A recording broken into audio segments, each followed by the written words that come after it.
So that is a massive title, and she's got some great big ideas that she's going to be sharing with us. She has a wealth of knowledge. So welcome, Eunice. Thanks for joining us. Thank you so much. Yeah, that's mouthful title, isn't it? And the title, I think I tried to sort of shorten it a little bit, but good morning, everyone.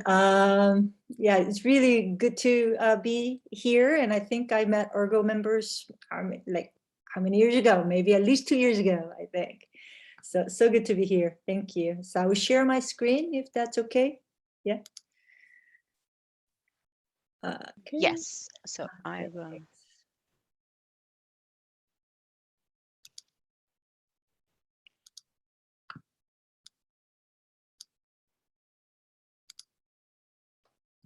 Do you see now my screen, right? Yes.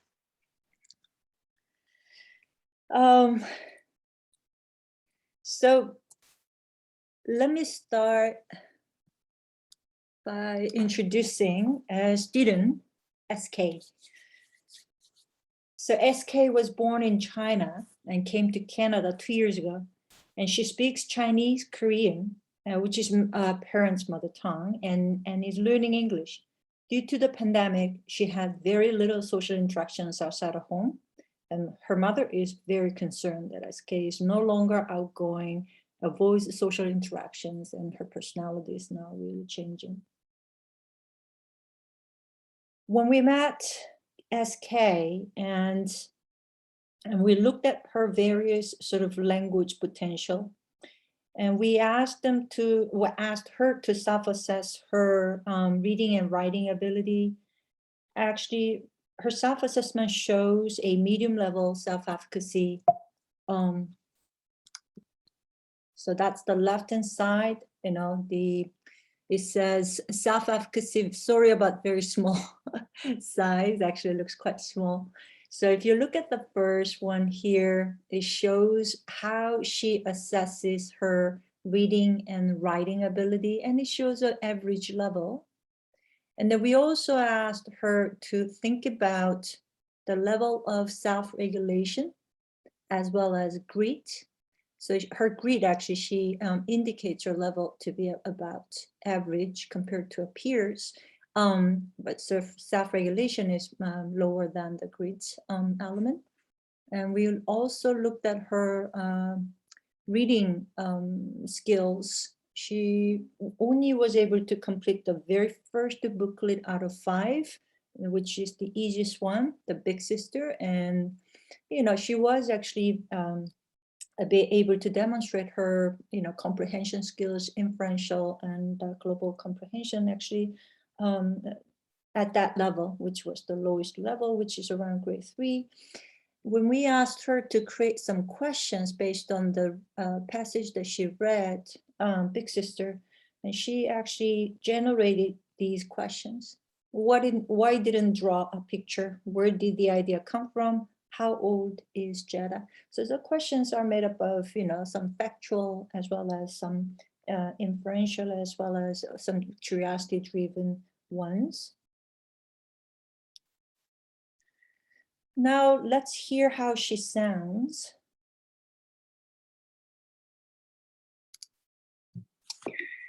It's time to work on our family. He's totally reports Miss Island.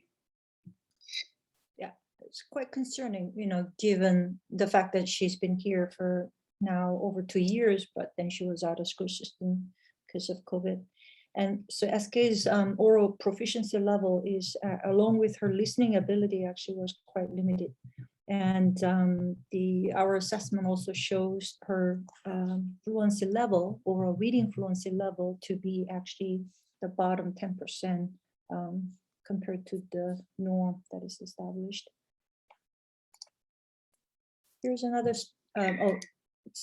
So, and then we looked at the more lengthier oral performance. But given her oral language ability, didn't make much sense to ask her to tell a story out of these pictures in English. So we asked her to choose the language that she feels most comfortable to share a story out of these pictures. So she is speaking here. She's describing this strip of pictures in Korean.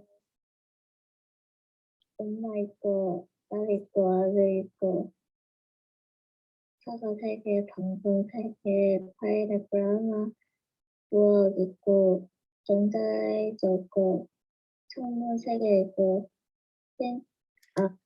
So I shared the translation of SK's storytelling here, and as you can see, she's mostly naming objects that are shown in the pictures without having the narrative sort of structure in her storytelling.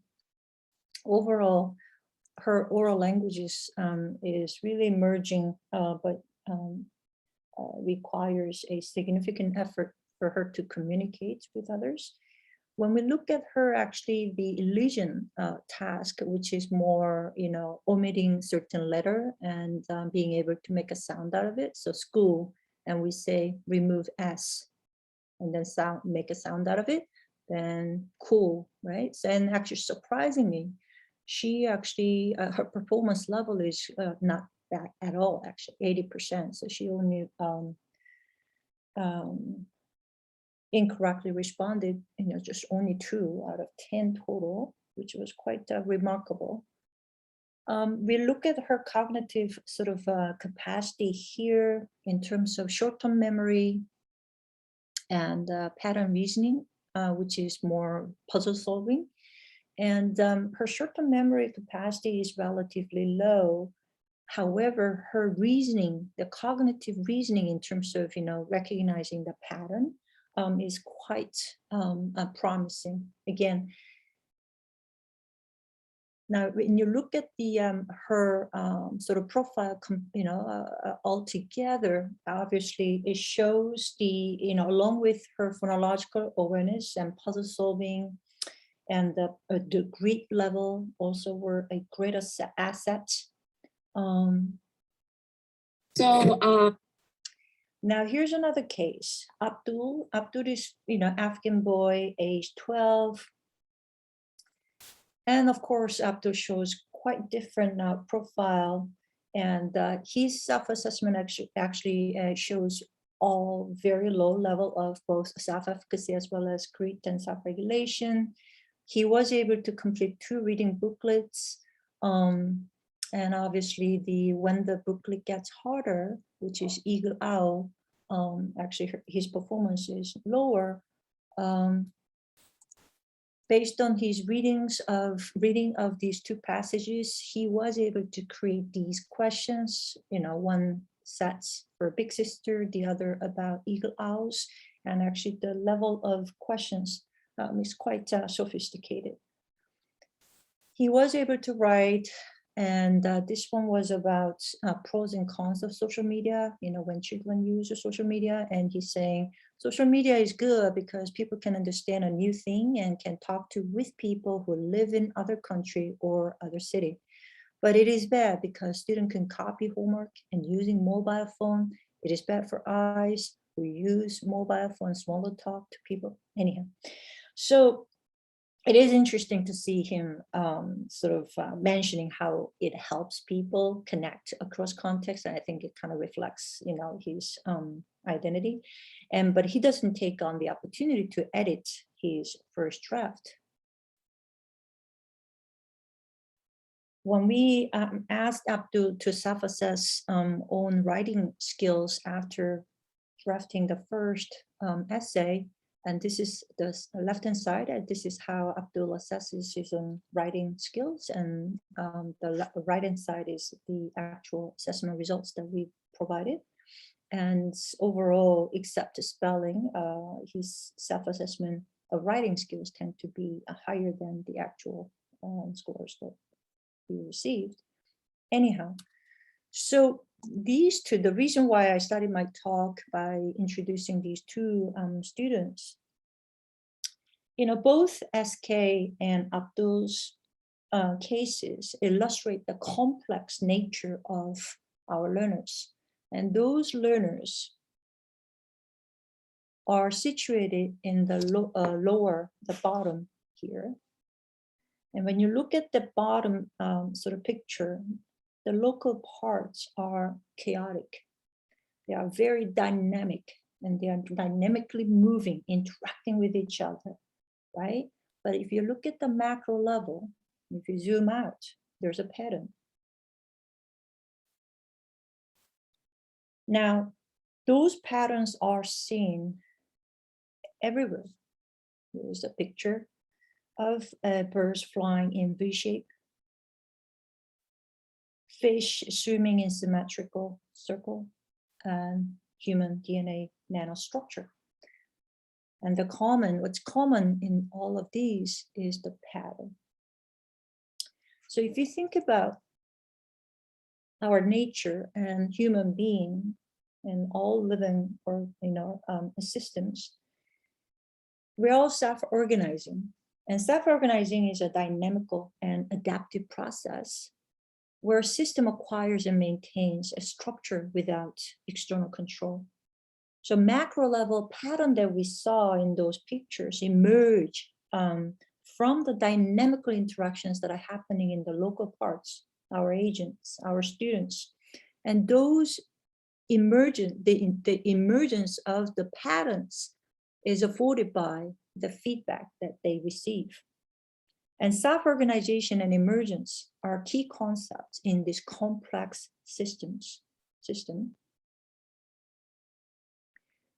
Then language is a complex, dynamic, and adaptive system. And Larson Freeman, 2008, and of course, she has many, many books written on this topic.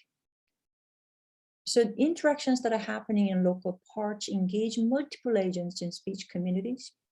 And language consists of dynamic set of patterns constantly emerging from, again, its use in particular context. The context facilitates the development through the co-adaptation between interlocutors.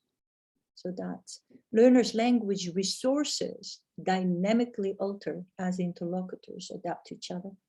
So from that repeated co-adaptation, stable language patterns emerge. The stable language patterns mean learning and language development, language acquisition.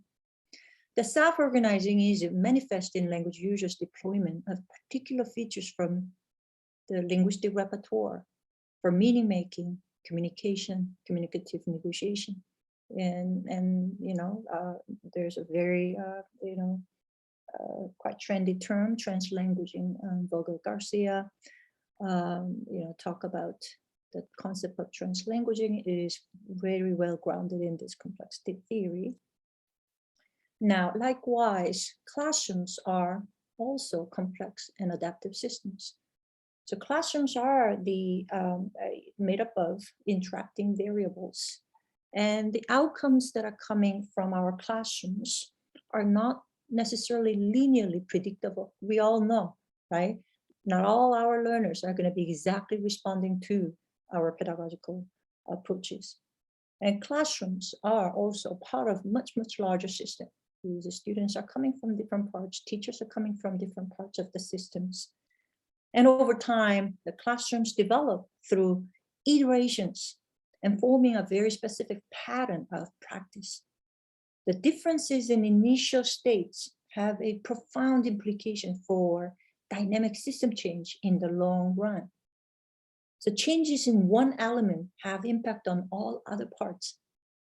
And so self-organization is key again, and classrooms are constantly in flow with the sensitivity to input at a given point in time. Then the question for all of us is, how do self-organizing learners look, and how do we support learners so that they become self-organizing agents? And we did talk about the importance of a feedback that is really facilitating the emergence of pattern as a learning evidence. What is that effective feedback mechanism? like. With this in mind, the current research project funded by federal government called Balance AI. So this is the learning-oriented digital assessment platform. And the learning-oriented, assessment, I think it shares a very similar goals, educational goals to formative assessment, assessment for learning, and as well as learning. So it recognizes a critical role that multiple, again, educational agents play. So in Balance AI, technology rich sort of context provides the opportunity for teachers and our students to co-adapt through automated feedback and alter their resources dynamically. Sorry, my phone is ringing.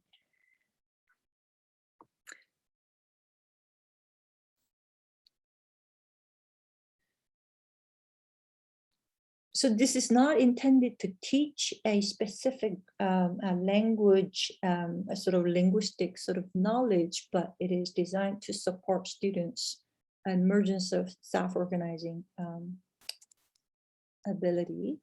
The currently research partners includes our TDSB, the Toronto Catholic DSB teachers actually approached us and wanting to be part of the project. So we submitted ethics. So right now it is under review. We also have done some research with our JICS, the Jackman Institute Child Studies, as well as Hebrew schools. And we also work with a community outreach programs, including Afghan Women's Organization, Refugee and Immigrant Services. One thing I've seen. How do we support students self-awareness? The self-awareness is key. This is the key ingredient to developing the self-organizing ability. So we look at the students how they perceive themselves. So self-concept is really important to support student self-awareness. So we look at students' self-efficacy in reading and writing. And also we look at their grit, the perseverance, when they face difficult learning challenges. Student self-regulation in terms of an ability to plan, monitor, reflect on learning as well. And the goal orientation, whether or not they approach learning out of joy to learn something new versus, they are more driven by, a desire to show to others that they actually can do well, right? So that's the more performance-oriented orientation. So we look at these areas to really, again, find a way to support student self-awareness. Our data show that actually there are some quite distinct groups of students that have a very different makeup of a psychological orientations. So we have about 18%, slightly over 18% of students actually show all positive orientations. They have very high self-efficacy, they have very high level of grit, high self-regulation, and also mastery goal orientation. And then the second group, and then the pink group is on the bottom here. There are about 7% of students total. We have a total slightly over 400 now. Students who are been part of the project. Now it's interesting that what really striking us is the middle group, the class 4 and 3, where the green and blue kind of crosses the line. And what differentiates these groups was the students mastery goal orientation. So we look at these students' learning orientations to really understand how they actually can enhance their ability to really recognize what their learning goal should be and monitor, and also take actions. And that is exactly what we mean by self-organizing ability.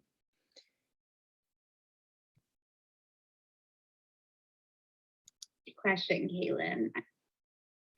Another very important part of Balance AI is goal setting. Now, why don't you think about some of your areas that you might want to improve? That's the short-term and long-term goals using this new feature of the board.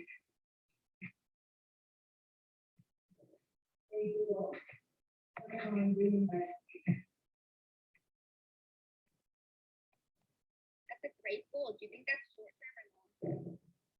And we follow up on these goals each session. Do you think that you tried to ask your mom some more questions this week? Yes. Did you think about that goal at all? Yes. And do you think that you listen better as a result? Yes. That's Well, it is very interesting as we, work very closely with our students. What we learned from that interaction was actually the whole concept of goal, learning goal, is such a foreign concept for many students. They don't understand what that means. When we ask, can you tell us what you want to work on? What is your goal? They always respond back saying, huh?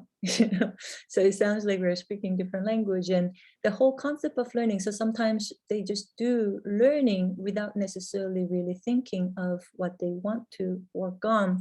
So bringing that concept into their sort of habits of mind, and over time they develop, and then they don't respond huh anymore. They work on them, they start to monitor, and that is again the start of self-organizing sort of principles. question.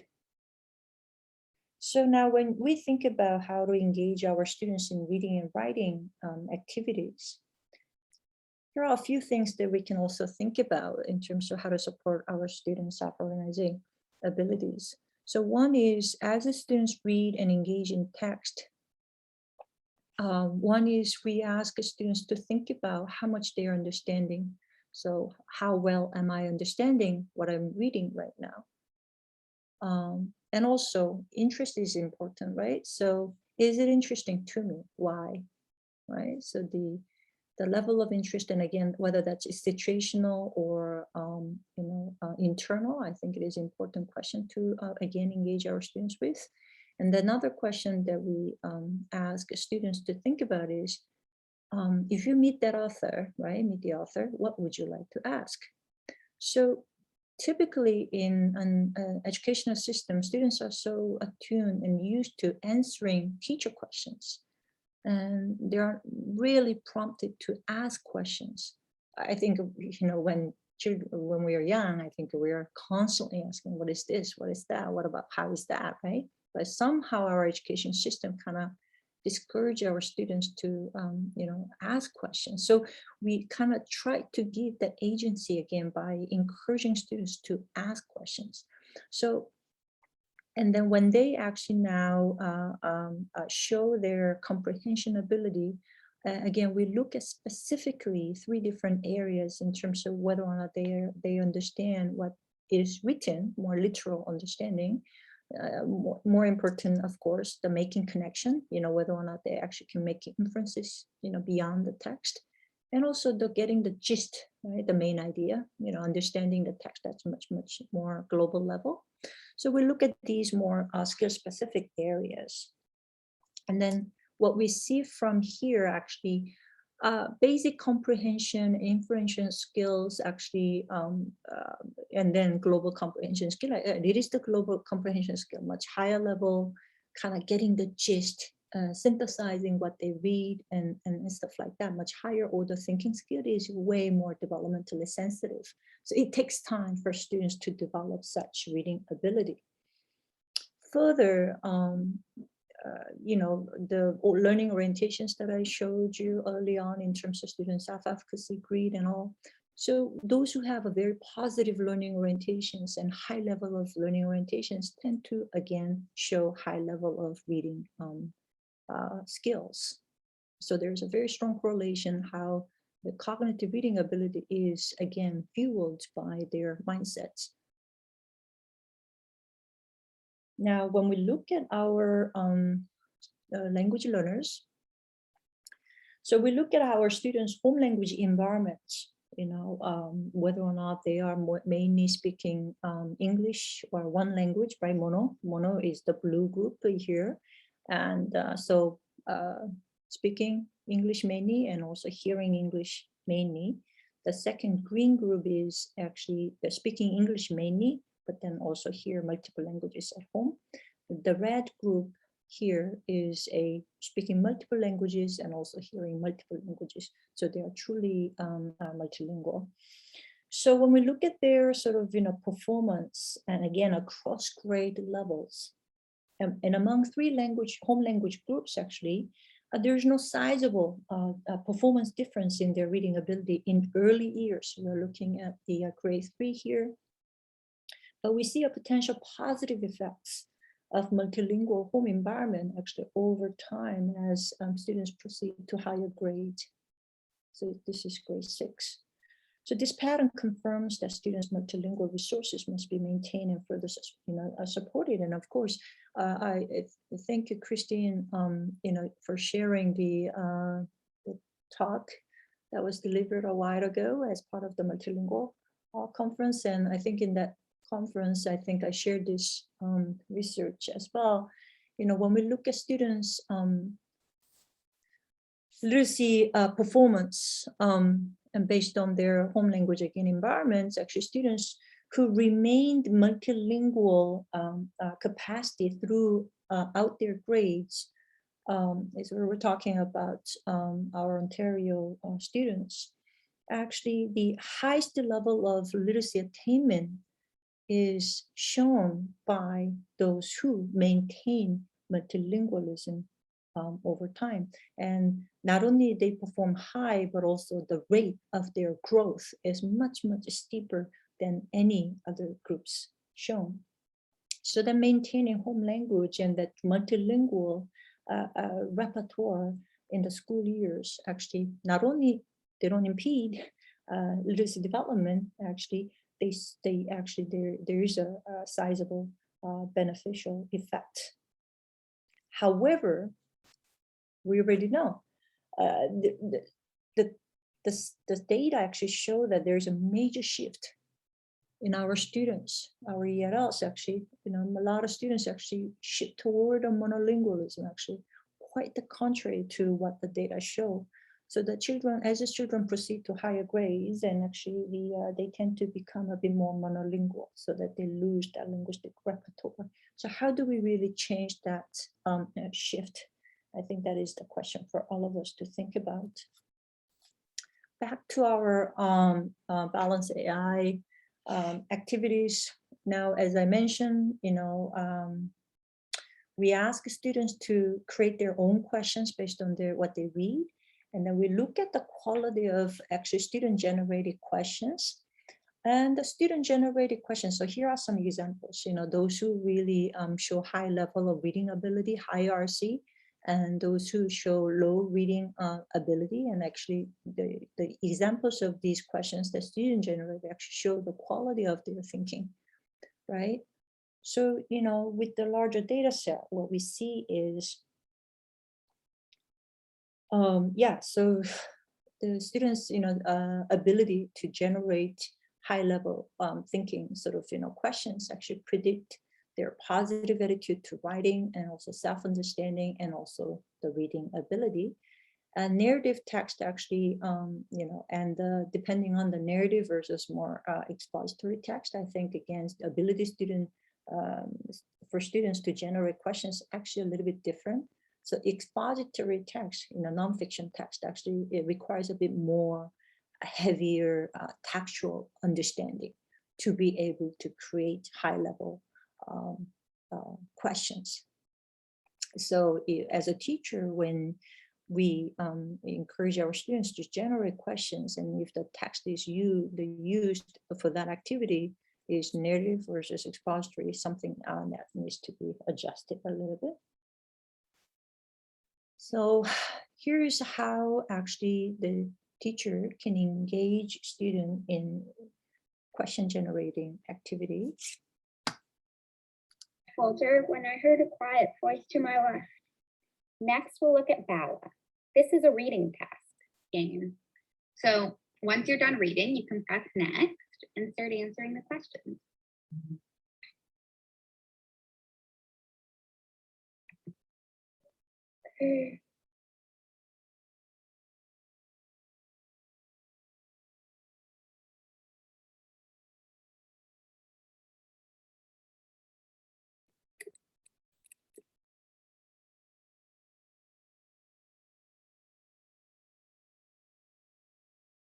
As tutors, we encourage our students to work through challenges.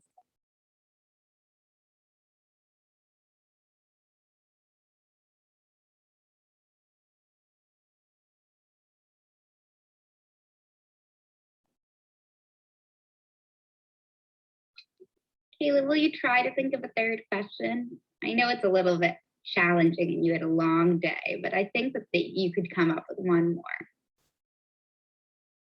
I don't know. I don't know what to ask. So why don't we go back and look at the text, Caitlin, and maybe there'll be something there that sparks a question in your brain. Do you have any questions about why don't you click show passage? We also try to teach strategies for solving problems on your own.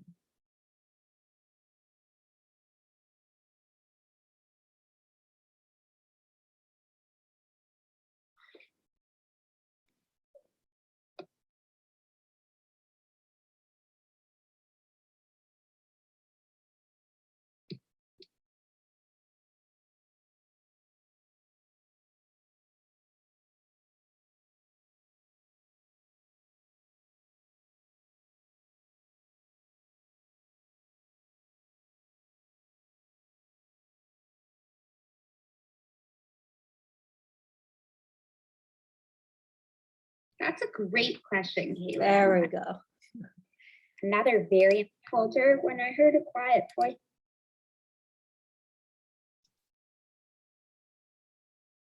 And again, as I mentioned early on, the feedback is key, and how technologies are used to really facilitate that co-adaptation and interaction between the teacher and student is really, teachers shouldn't, for me, when you work with many students in a classroom setting, and there's no time to really sort of extract, information from student performance and then generate that feedback to use that to adjust that interaction and all that. So teachers can really benefit from automated sort of feedback that technologies can afford. And that's the key in balancing that. So how do you feel about all that feedback? Is there anything interesting or anything you didn't know before?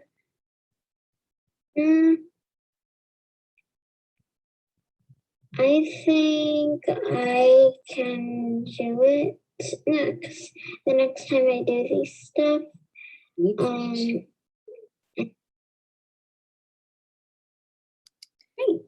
So how do you feel about?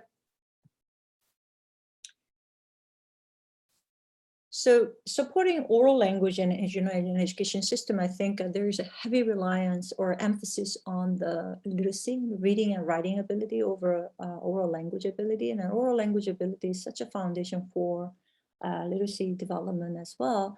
And as we saw in the case of SK, our language learners actually need an important sort of period where they have to develop that oral proficiency to really communicate, to engage, right? To play and interact with others. So the oral language development is such an important area.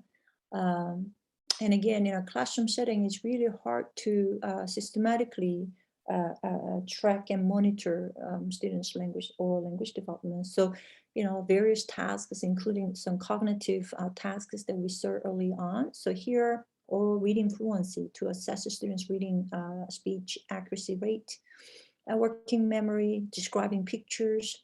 They hear a story and then they retell a story.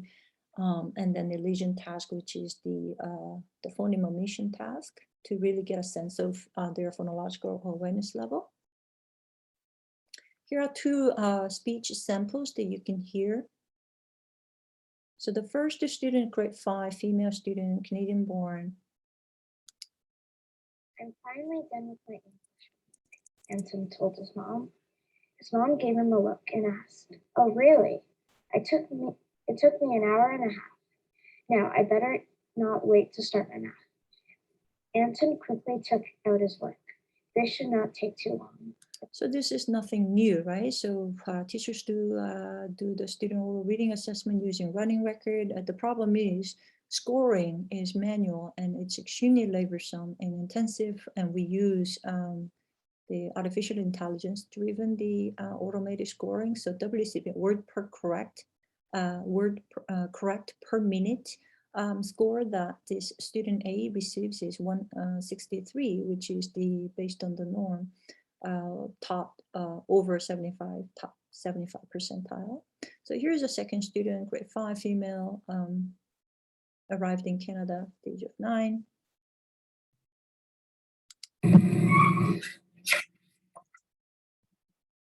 I am finding that the are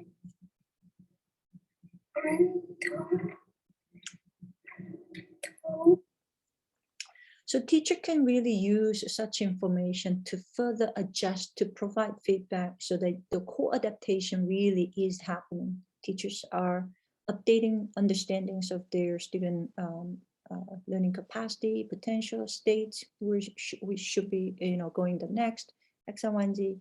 And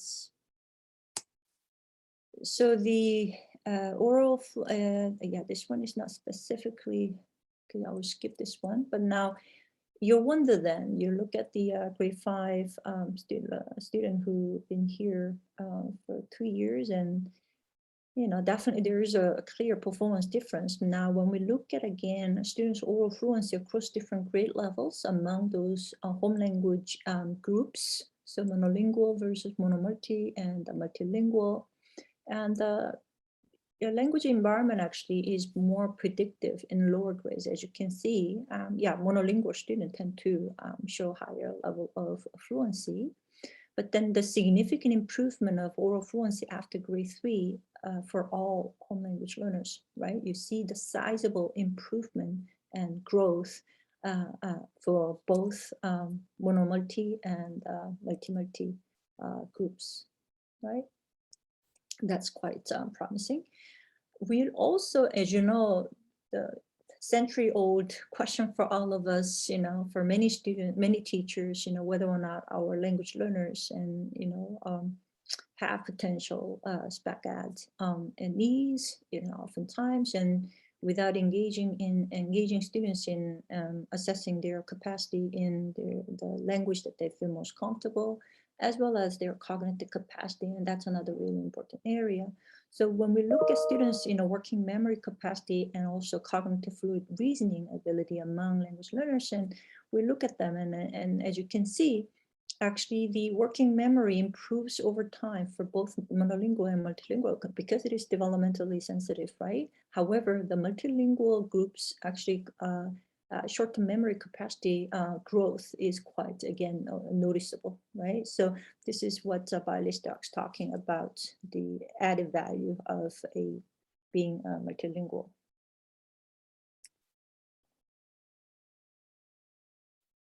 So just want to, so in this talk, I've been showcasing actually some of the instances where teacher and learners can interact with each other to develop that co-adaptation through self-organization, and how technologies can actually facilitate that interaction.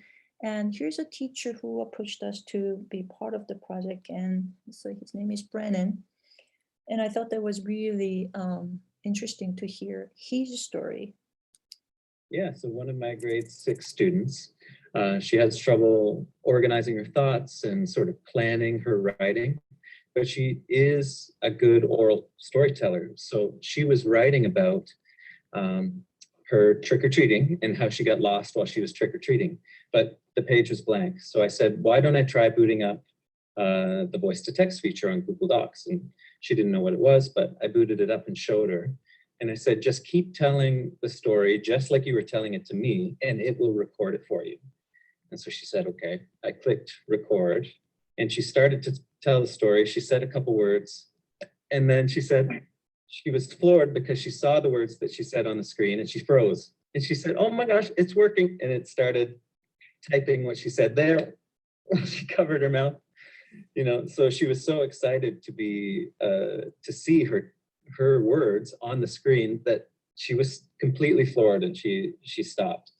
So it's going to take a little bit of training with her to teach her how to tell the story and be okay with the words coming up on the screen in front of her. Initially, she was just so excited by that feature that so one of my grade 6. So the complex systems are chaotic and dynamical as they are, highly sensitive to the initial conditions. And that sensitivity in early stage is known as butterfly effects, because the small changes in the early initial condition actually can have a profound implications for development and change in the long run. And the surprise that this little child is experiencing with the assistive technology can have such bigger impact on her growth. And when co-adaptive feedback continues, just how Brennan demonstrated in this small talk. So I just want to end my story here, and want to have more time for conversations among us.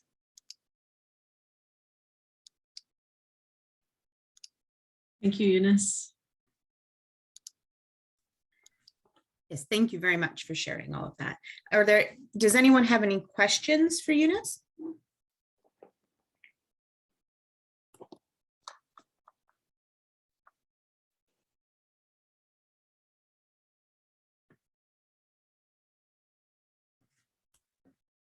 It's a quiet group today. They're taking a moment to absorb. Yeah. It was a lot of information. Mm-hmm. Mm-hmm.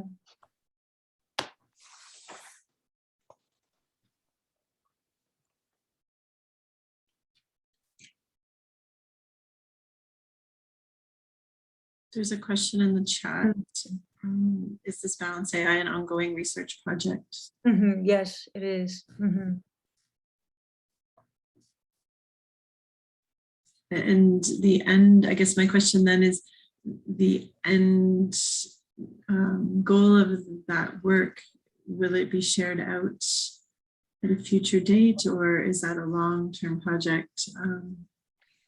Good question. We're still learning. We're still learning a lot from the project. The project got initiated about 4 years ago. So we have 2 more years funded. I mean, that's a great question. So currently we are working with students age grade 3 all the way to grade 9 right now.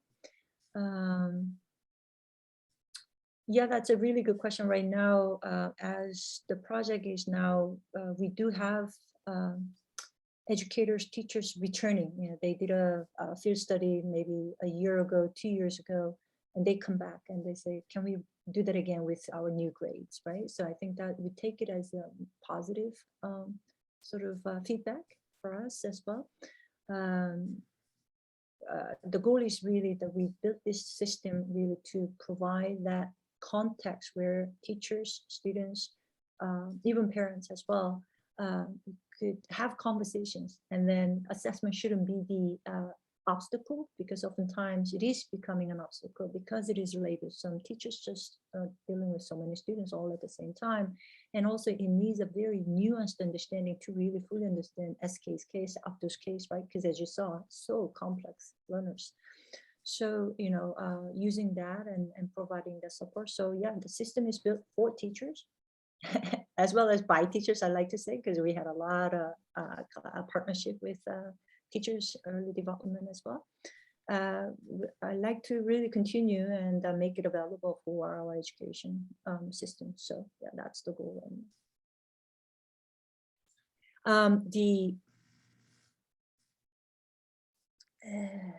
So high school level learners, ideally, I think the higher level, there are some tasks that are a little bit more developmentally very sensitive, like elision task, a phonological awareness task. Actually, when the large number of students, when they actually reach grade 6, let's say, it loses that developmental sensitivity because everybody does really well, right? But probably not the case for our language learners, right? So that's a different story. But we also saw the data, actually, our even language learners tend to perform quite high. And actually, even the SK, who's been here for only 2 years, actually, her cognitive functioning is very good, and she had no problem, actually, because for her, it's almost like a puzzle to solve. Because, right, if you ask her to remove a certain sound and then say the word out loud, she had no problem, although she has a very limited oral. And I think that's a good way to understand, actually, where our student is. So yeah, some levels will be a little bit more developmentally sensitive because of the importance of the early year development. Later, the high school students, probably because of their cognitive maturity, again, I like to believe that actually some of the findings will be different, but I don't know exactly where, because right now we can only engage students up to grade 9. Is this project about assistive technology in general or particular specific program AI? It's not necessarily assistive technology. The goal was really to create my personal desire or goal was this. How do we really know our students sort of, learning potential, especially when it comes to our language learners, is it really the language learning sort of phase, or is it really potential cognitive delays or struggles, something else? How do we really understand that? The professional sort of judgment requires very systematic observation. And I wanted to create a system that allows teachers to do so. So that's the main goal. And to do that again, then most of the existing tools that tools for teachers, again, are very limited in terms of kinds of tasks. There's no oral assessment. Oftentimes, oral assessment becomes very static and not really engaging. Students love these tasks because they find it quite fun, So then if you try to do the story you tell, creating story out of the pictures, like all that stuff, how do you do it? Do you record? If you do it in a classroom setting individually, like the running record, that's notorious, as you know. Even just doing the simple running fluency, the oral fluency task itself, actually it just adds so much pressure in the time pressure for teachers. So without the technology right now, what it does is actually it automatically processes a student's oral performance as well as a written text. So behind the machine, so as the students perform on a computer, the computer automatically records their voice, and we apply natural language processing driven AI machine algorithms we developed. So it automatically scores their proficiency level, narrativity, writing scores, installing, organization, coherence, and all those specific areas. And then we provide that information in a form of feedback through dashboard for parents / students as well as teachers separately. So not necessarily assistive technology, and that's another really important area that as we work with our different partners, but this is more learning oriented, sort of a preclinical assessment tool that teacher can use to see where students are, what their learning potential is, and what is the asset that I can build on. Oh yeah, that's a really good question, Valerie. Self-efficacy, because usually we work with teachers and say, start with student learning orientations first, right? So try to see how they really perceive themselves. What is their grit level? What is their self-organizing, level? and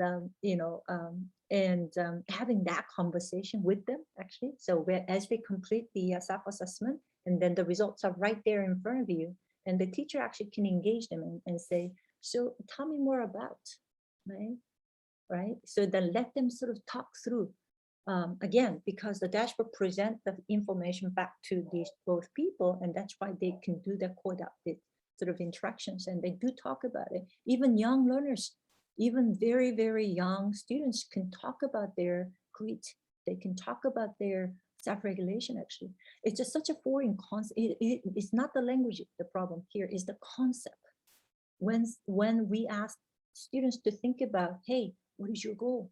What do you want to work on today? Usually students will respond to that question saying, I don't understand. What do you want to work on? Right? So, but then over time they get used to it. They kind of accept it, and they try to think, and they try to set those and try to follow up. And I think that's a habit building. And I think that's how the pattern emerges. So the dialogic engagement for me around student self-efficacy, the self-efficacy, as you know, especially their self-concept is oftentimes not truly reflecting their level. So a lot of students, tend to have also inflated a view of their ability. They think they are much better than actually is, or sometimes high performers tend to be very modest. Again, like there's always this well-known phenomenon.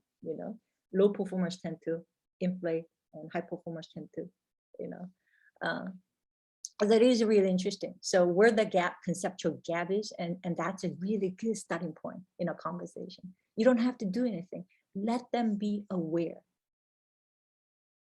Let them be, you don't have to tell them you're wrong. You don't have to do that, but let them be aware through language so that they can think about.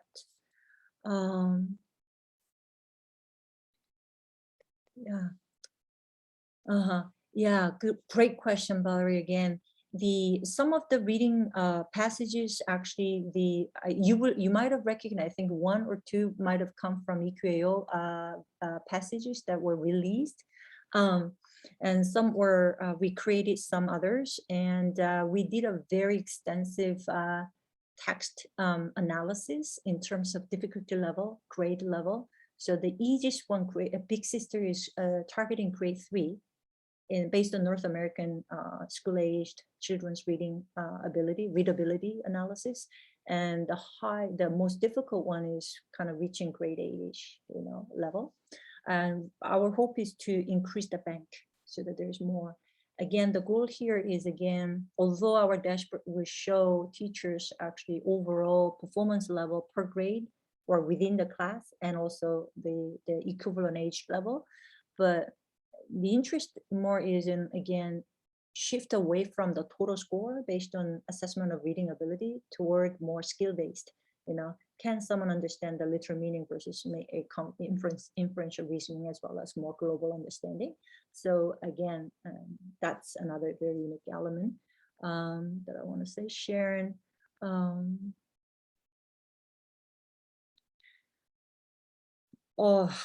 I think it's hugely, right? The digital text versus print-based text, again.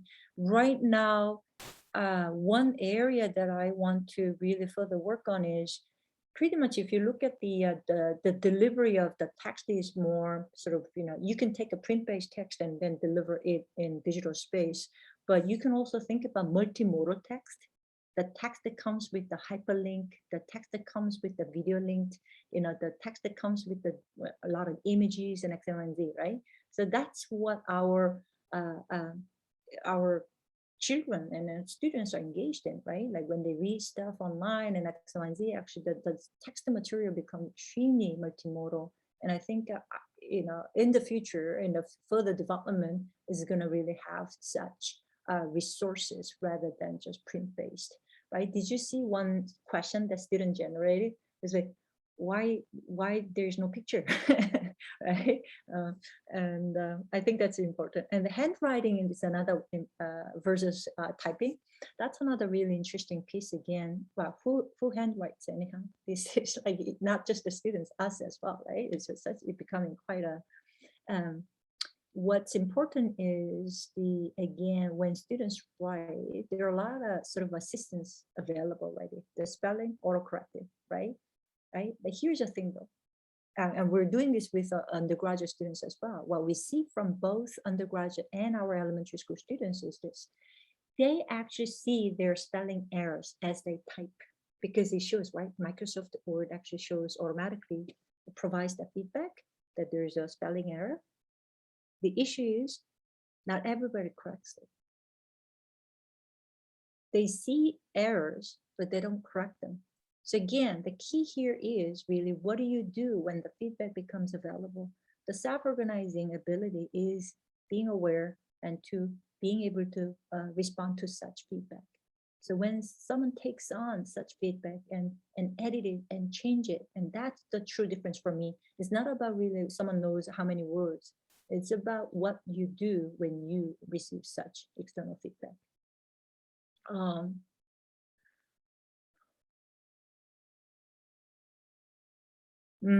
Yeah, Sharon. Yeah, oral language assessment, as you know, it's been always it's extremely important. I think it is extremely important, but in our education system, oftentimes I think we are hampered by the complexity of oral language assessment. Oral language development is very natural, right? We all learn through oral interactions. But when it comes to assessment, teachers, especially when try to do that systematically, it's really, really challenging.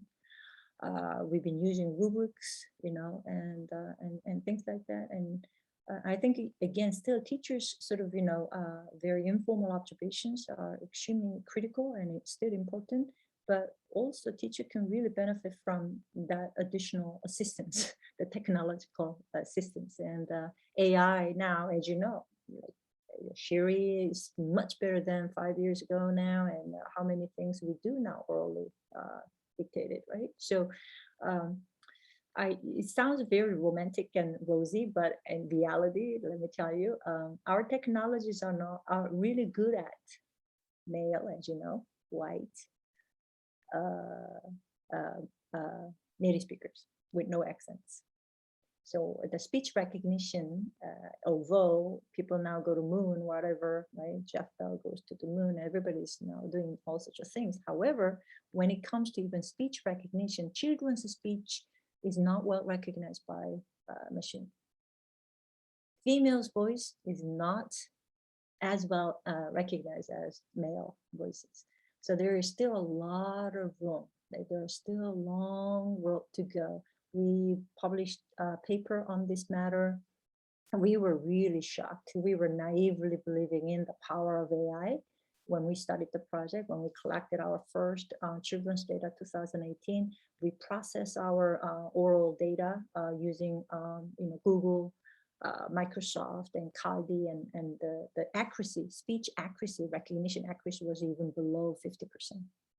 Children's speech, especially when children's speech has accent, the machine just miserably fails. So how do we, it's all based on big data, right? So we have to have more research involving our students, especially those, with, different sort of dialects and accent speech patterns and things like that. So we need more data. We need more active research in this area.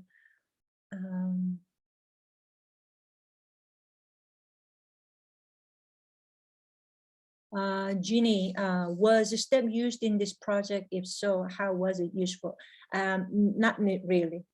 STEP was not directly related to this one. So this was like the project probably that I took on, building on 10-year intensive work experience and collaborations on STEP with various partners, because I wanted to create something that can be directly useful for teachers. But I'd love to see how actually STEP can be further infused into, so that maybe certain assessments levels can be aligned to STEP levels as well, with a additional guidance. I think that would be tremendously beneficial.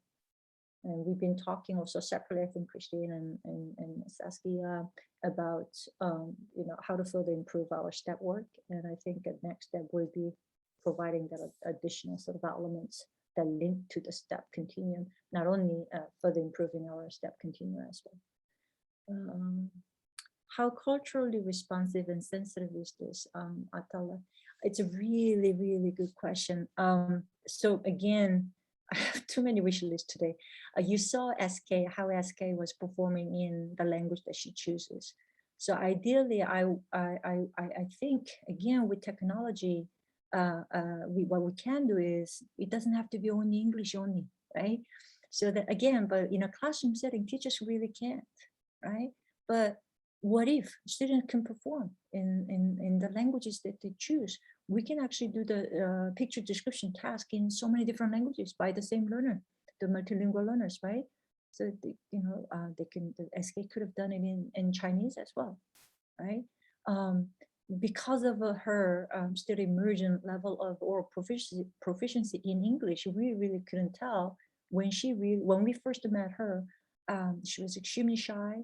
We were quite not sure even she understood us, actually, right? So when we interviewed the parent, because we were having so much trouble, so we arranged a meeting with the parent. The mom told the story about where the child is coming from, how her personality is changing now, and X, Y, and Z, and that really changed everything. And that's why I said, okay, you know what? Let's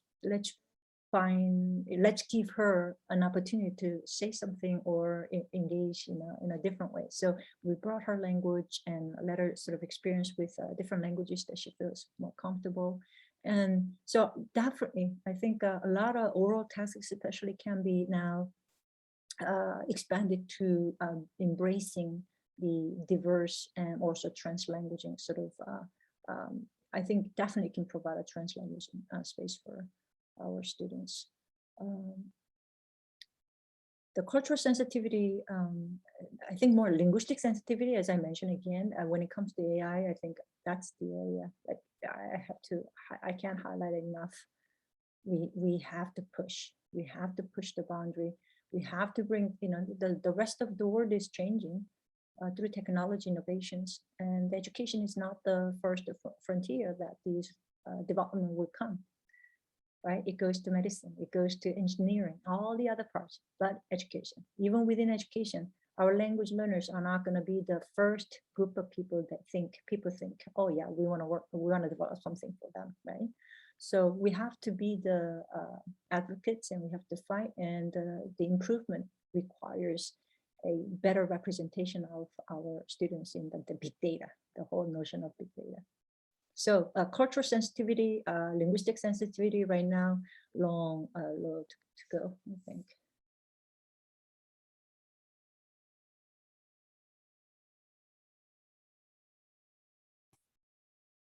Just the one last question there. In the absence of AI tech, like the one you outlined, might you suggest that teachers start focusing on supporting self-awareness via the high yields tasks that you mentioned?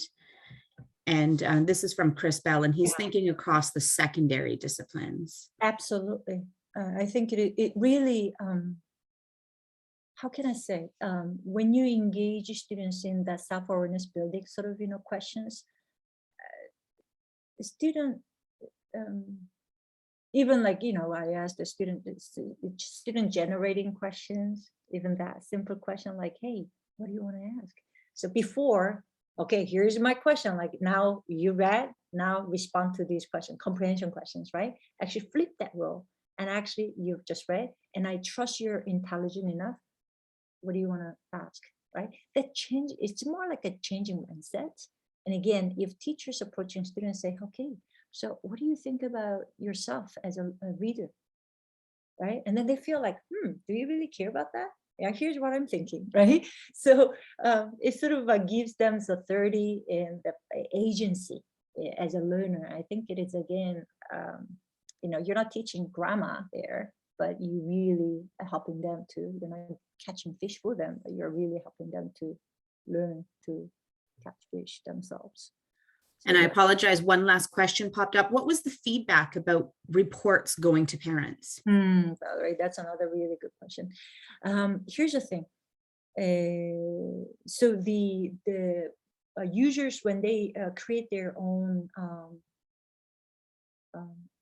account, so students can create their own And that's when parents actually, right? So the parents actually can see how their students, how their children are doing. So right now, there's no separate printed text or printed report. Actually, parent can always go online and see how kids are doing. So the reports are right there. Now, when we engage our parents in this kind of, in this work, here's a response actually. Not all parents are excited actually, because you saw students, and we started with this like community outreach program where the schools closed, and the community programs were approaching us and say, we need desperately a curriculum. Now we can't go African Women's Association, the refugee groups, like they used to use community center where high school volunteers go and they help homework, and that was the setting. And all of a sudden now I have to meet students virtually and they have to do something about, and then they say, we don't have anything to teach.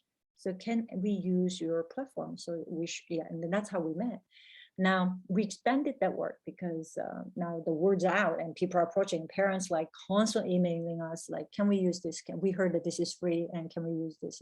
And yeah, sure. And then we started this work. And then what happened was after the first meeting, some parents actually disappeared. They don't want to do it. They thought that it was Kumon. They thought that it was another kind of Kumon type of worksheet, where a student can learn how to spell, how to solve math. So, but the thing is this actually, usually some parents a little bit show a disappointment. Oh, so this is not Kumon. You're not teaching grammar. You're not teaching reading, right? But we teach the whole self-organizing sort of, skill sets. Students love it. So as soon as the parents leave the room, and that's when the students become live. And once they learn that this is not Kumon, another Kumon, they get excited. And then when we show some tasks they can do, like storytelling, they get excited. They love it, right? So it's really a very different response. And sometimes that's why parents also need some education, especially if you're dealing with those, parents coming from different cultural backgrounds, and their experiences also can be quite limiting. Like to say. And that was, I never thought about our platform could potentially competing against Kumon, but anyway, so. Okay, well, thank you so much, Eunice, for joining us today and sharing with us about your project and so many important points about AI and about how to make anyone interested in maybe using this as part of your teaching, please. Yeah, sure. We can support you. We can work with you. It is available, so feel free to use. And I think it would be great to work with actually our multilingual students. Fantastic. Thank you again. All right, for our Ergo members, we're going to take a quick 5-minute break, and then we'll come back and join together as a group. Thank you, Eunice.